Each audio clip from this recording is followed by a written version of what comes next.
Have you ever heard that term, he got up on a soapbox? That's a term from back in the day where, let's say my brother Jim had a message that he wanted to deliver. He couldn't get it on TV. He couldn't get it on the radio. He couldn't get it in the newspaper. Jim might go to a street corner, let's say MacArthur and Broadway in Oakland, or Times Square in New York. He'd put down a soapbox, stand on it, and just have at it.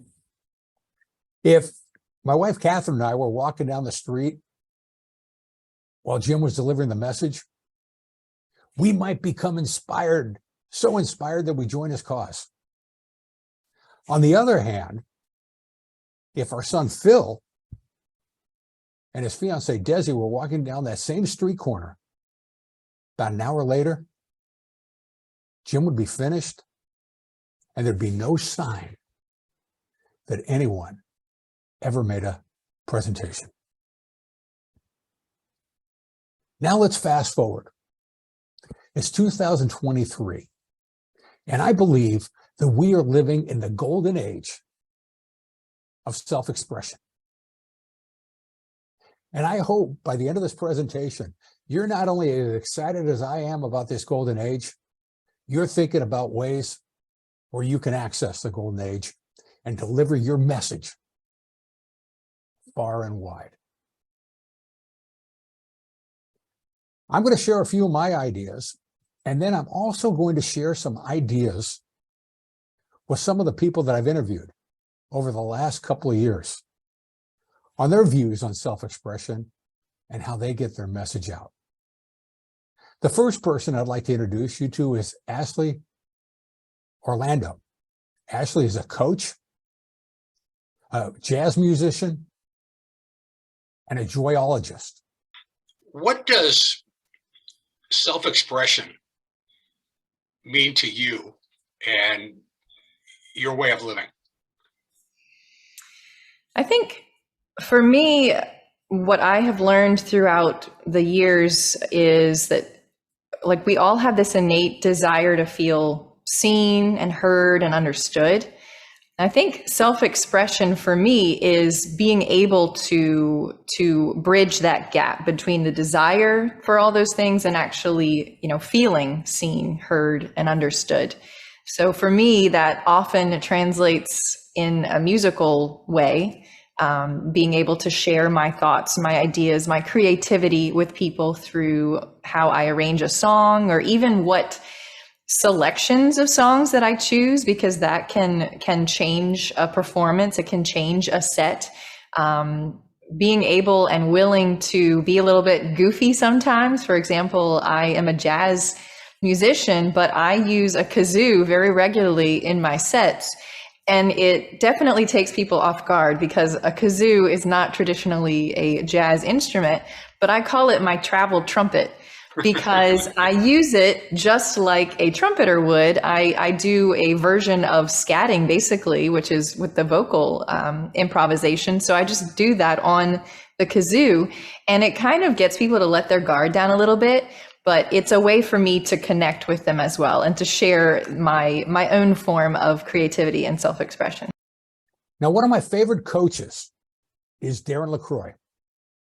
Darren LaCroix is a former Toastmaster World Champion of public speaking.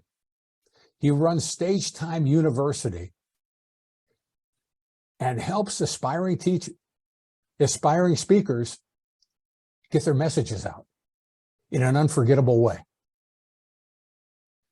Well, about 3 years ago, Darren challenged all of his students to do live videos for 77 straight days. We could do Facebook, we could do Instagram, we could do whatever platform we chose, but just deliver a message every day for 77 days. I took him up on it. And for 77 straight days, I talk about everything from family to sports to anything going on in my day-to-day activity. Now, as I'm doing the challenge, I came across another member of Stage Time University, and that was Corey Thomas May. Corey was doing the challenge, and every night you could expect to get a pretty good, well, actually an excellent video from Corey. Well, last week, Corey did a video on Mrs. Claus being the brains behind the whole Santa Claus operation. That was the 1,253rd video that Corey did.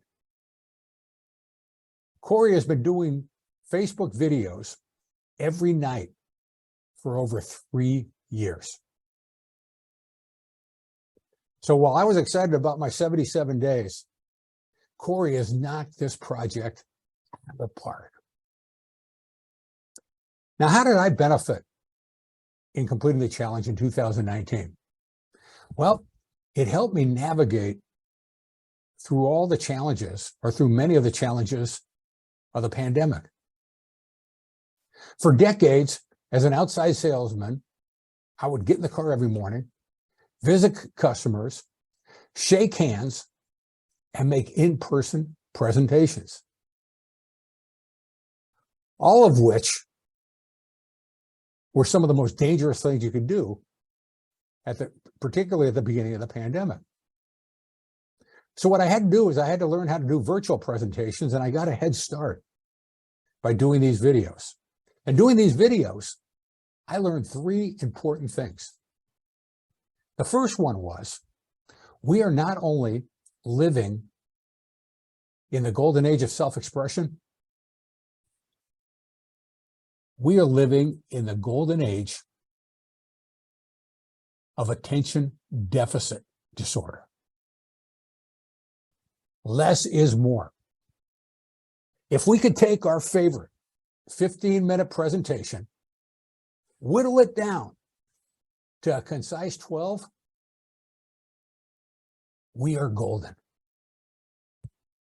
The second thing I learned,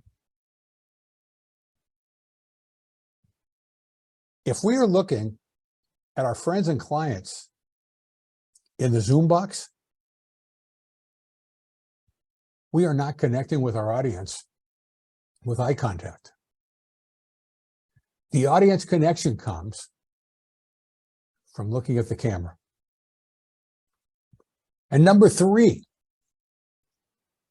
while I did the challenge on Facebook, there are a multitude of different platforms out there where we can share our ideas.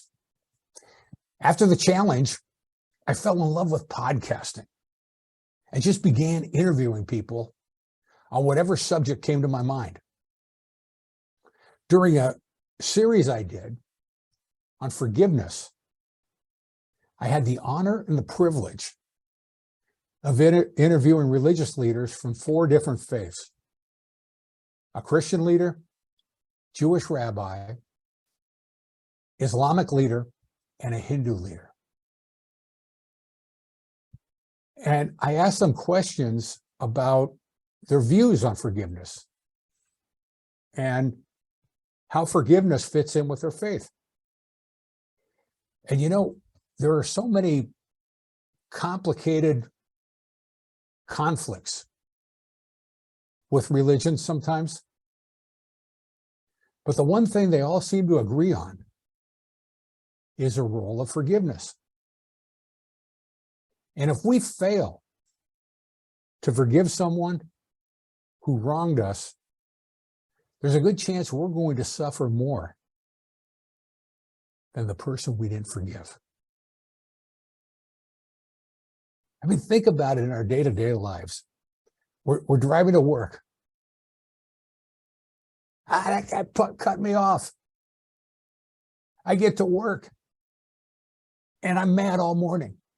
Well, the person that cut me off, they're just going about their day-to-day activities like nothing happened. I go to a party. Someone says something to me awkward. I'm upset. I can't sleep that night. The person that said the awkward statement They're fine. They're just going about their business. Even when you're walking down the street and somebody's dog makes a mess, they're just going about their day. And I'm holding a grudge. Well, when we choose to forgive someone, we're not saying what they did was okay, but we're freeing ourselves from carrying around the weight of the grudge. That really expanded my mind doing those interviews. After I did the series on forgiveness, I decided to get in what my passion is, and that's sports. We did a series on the great athletes that came out of Oakland, California. Now, many of us have heard about baseball great Rickey Henderson, basketball Hall of Famer Bill Russell. Rickey and Bill Russell are absolute legends in the baseball and basketball Hall of Fame. But there's also people like my friend Griff. Griff and I are the same age. I graduated from Alameda High. Griff graduated from Fremont High in Oakland. Griff was a baseball star. He went on to community college, continued to play baseball. And then when he finished in community college, he was not a prospect for the major leagues. So he served his community for his entire adult life by umpiring youth sports, high school sports, and community college sports.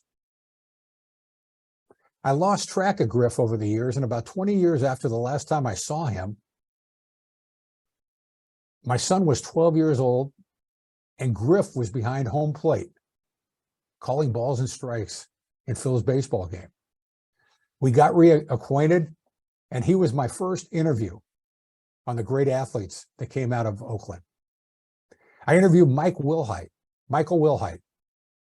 Michael graduated from Oakland High School, a basketball and baseball star, and also a great student.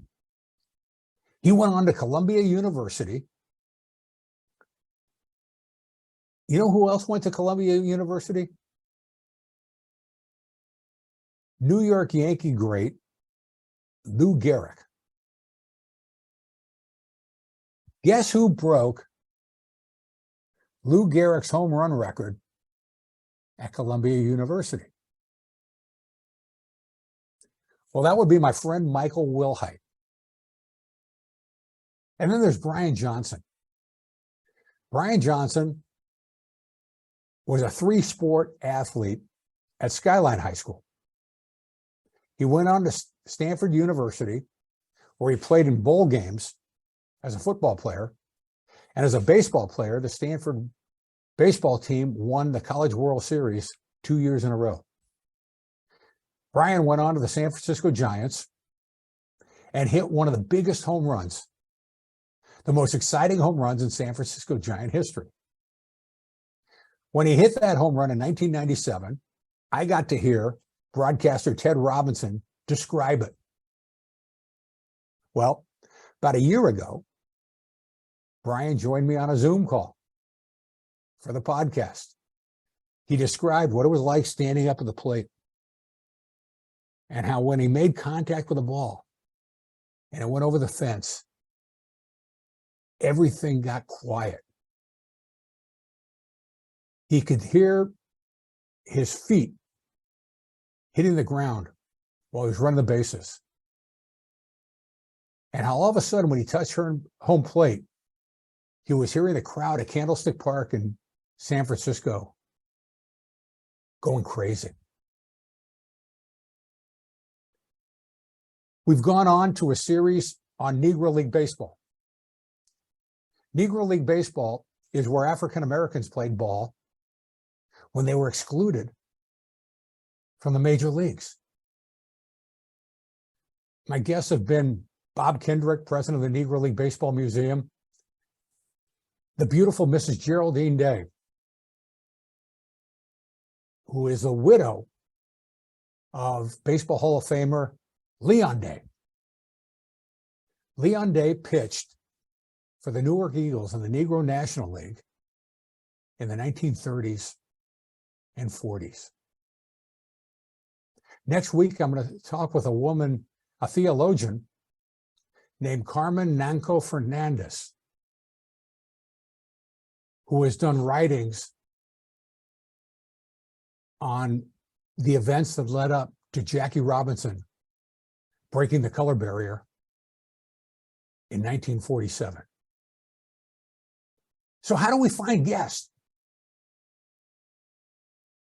Do you want to do a podcast? Where are you going to find the guests? Well, start with your friends. I've got some incredibly interesting friends. I talked with Tyree about the work he does, finding jobs for high school kids. I talked with my friend Lisa, who's a relationship coach. She helps executives and CEOs in their business relationships. And then there's Erica. Erica is a political activist. She's a proud liberal who spends most of her days seeking out conservatives to find out how they can find common ground. You think that's needed in today's world? Now, as we do more podcasts, we kind of get on a roll, and then word of mouth comes into play. The more interviews you do, the more referrals you get. Griff referred me to Michael Wilhite. Michael Wilhite referred me to an author named Lee Lowenfish. My Methodist pastor at the church I belong to helped me organize the interviews with the religious leaders that I worked with. And then in this golden age of self-expression, we can find authors. When you read a book and you look at the name of the author, there's a good chance that author is on LinkedIn. And if you write a nice, concise message to that author, there's a good chance they'll talk with you. Same thing for newspaper columnists who have their email address at the bottom of their column. There are guests everywhere who would be willing to talk with you.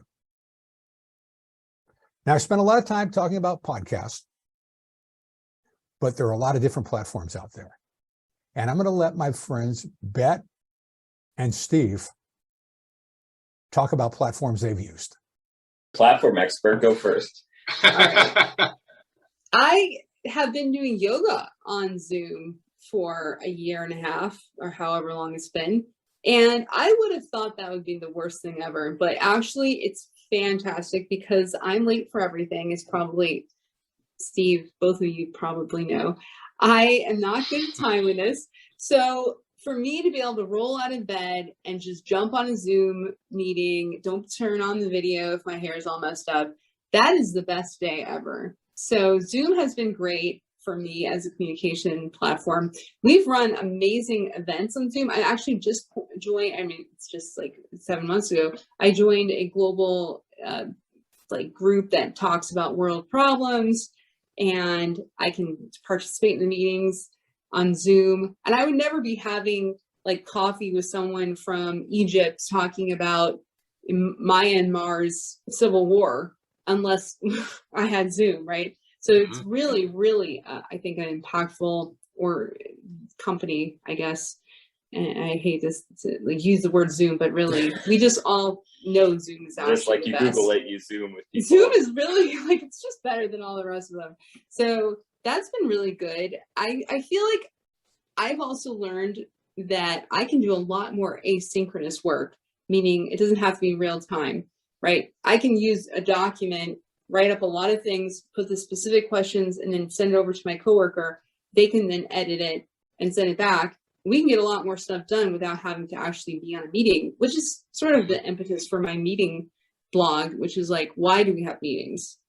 Well, this is something I could maybe an idea I'd be interested in both of your feedback on. When I started my business, when I graduated my Alexander Technique Training School, 2 years ago, my first thought was I have to make a website, because I thought that's what everybody does, is they make a website.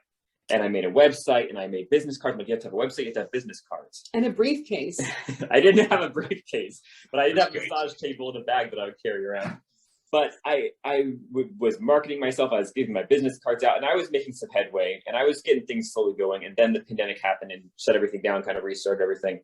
But as I'm starting over with marketing and trying to build my business again, I'm having a realization that I think websites and business cards might be a thing of the early 2000s. And as we get into the 2020s, I feel like they might be starting to be less important. And my latest thought, which I haven't done a whole lot of actually using yet, but I feel like I hear about this and I'm really going to start trying to use it myself, is Instagram, because you can actually keep posting what you're doing throughout the day. So for example, if my band, we just started an Instagram page and we're going to post videos of our practices or little pictures of what we're doing, and then also get engagement, and then you can have followers. That could be the business card, and that's more interesting and engaging than just handing someone your business card. Now you might be saying, well, that's nice, Steve, but what does that have to do with me? What if I make a video and it's bad? I'm not a tech person. No one wants to hear what I have to say. Well, I'm going to go through those 1, 2, and 3. What if I make a bad video? Well, I guarantee you it gets better. Your message gets more concise. You learn to look at the camera. And that video you thought was really bad, it probably wasn't as bad as you thought.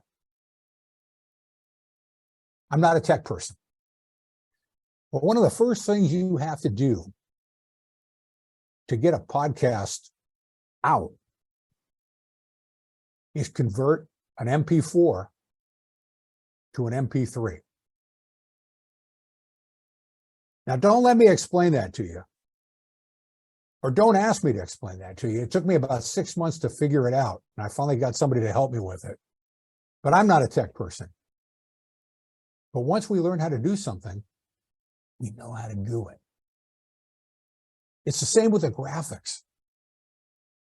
It took me a while to get the graphic the right size for Apple iTunes to accept. That one, I decided to send out to somebody, and for a nominal price, an organization called Fiverr made the graphic exactly the way I needed. And then there's the editing. There's editing software. And as we get used to it and kind of go out there and push every button and see what happens, we find out we're not going to break anything, and we learn how to do it. No one wants to hear what I have to say. Well, that's something that I started thinking about. Who wants to hear what I have to say?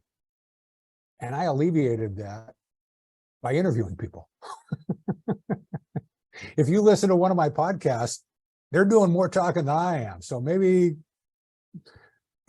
I think my guests have a lot to say, and I just turn them loose and let them tell their story. What good can come from it? You find your message. You make your message more concise, and you build a reputation. How do we get started? Well, my way of getting started was joining Toastmasters. I joined Toastmasters in 2008, just as this golden age of self-expression was getting started.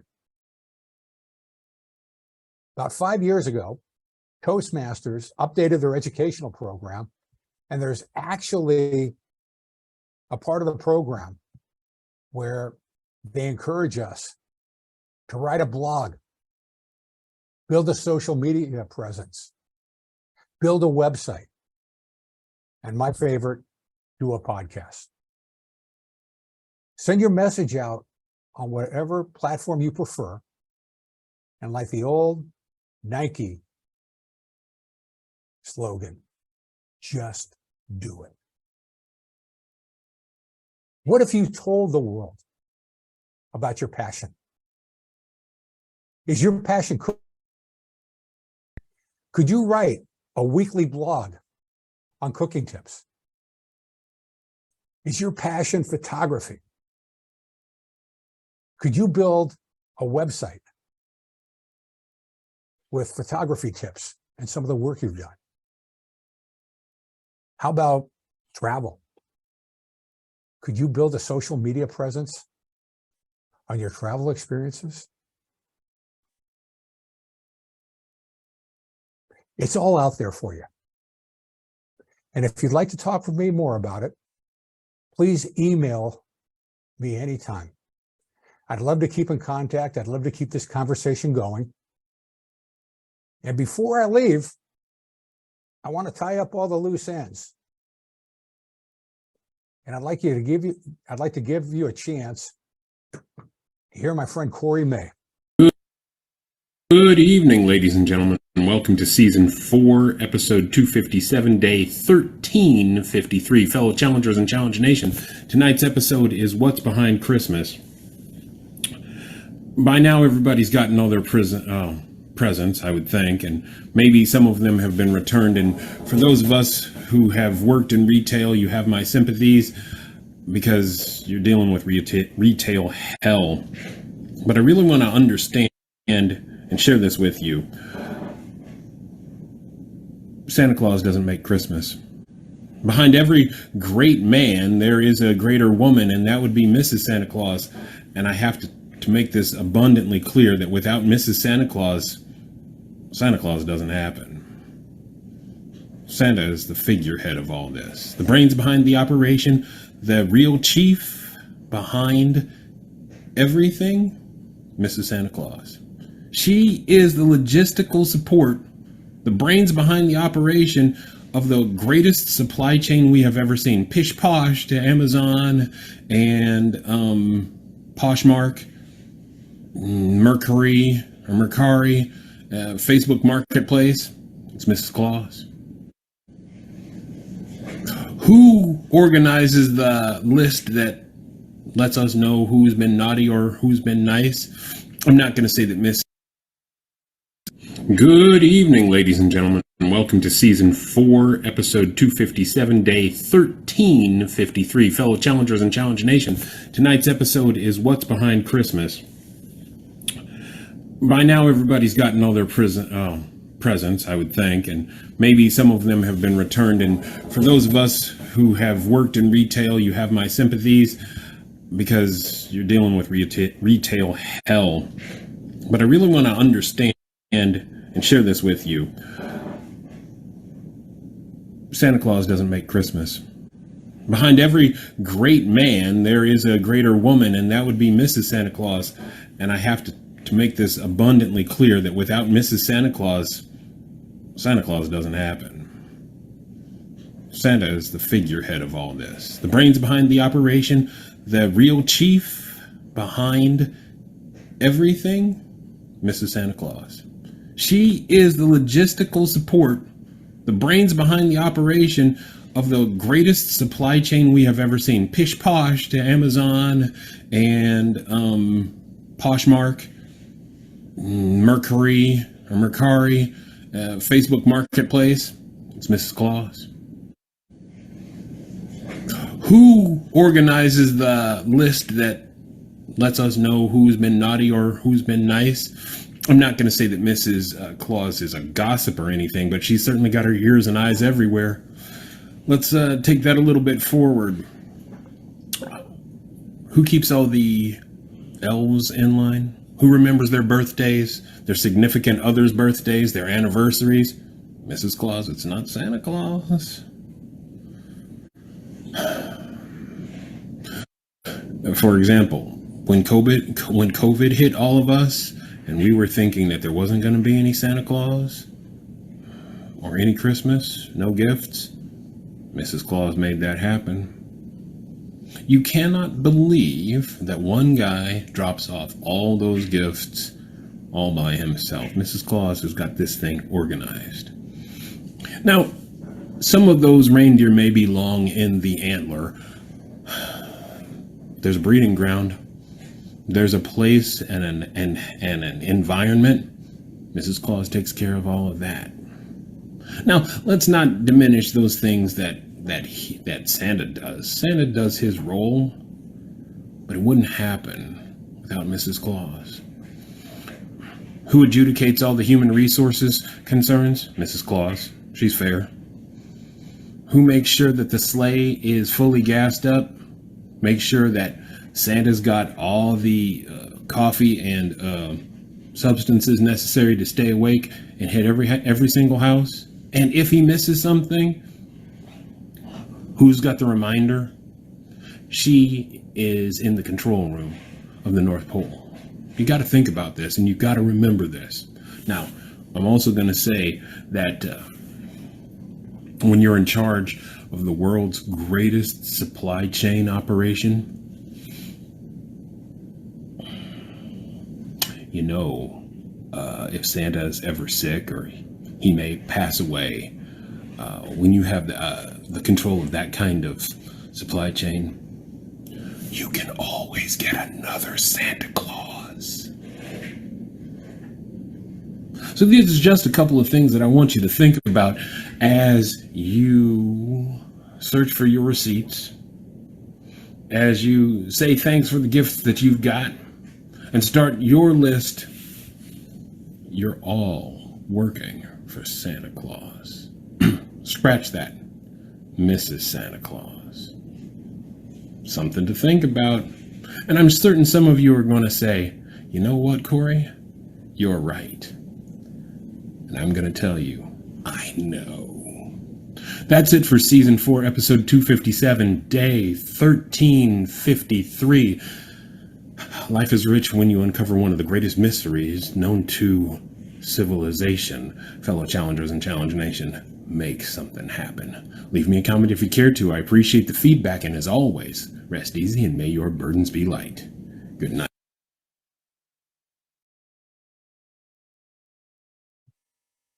Whether we speak, whether we sing, whether we scribble our ideas on a piece of paper, whether we dance, draw, or doodle, there's a platform out there where we can spread our ideas far and wide. And the best part is, we don't have to ask anyone for permission.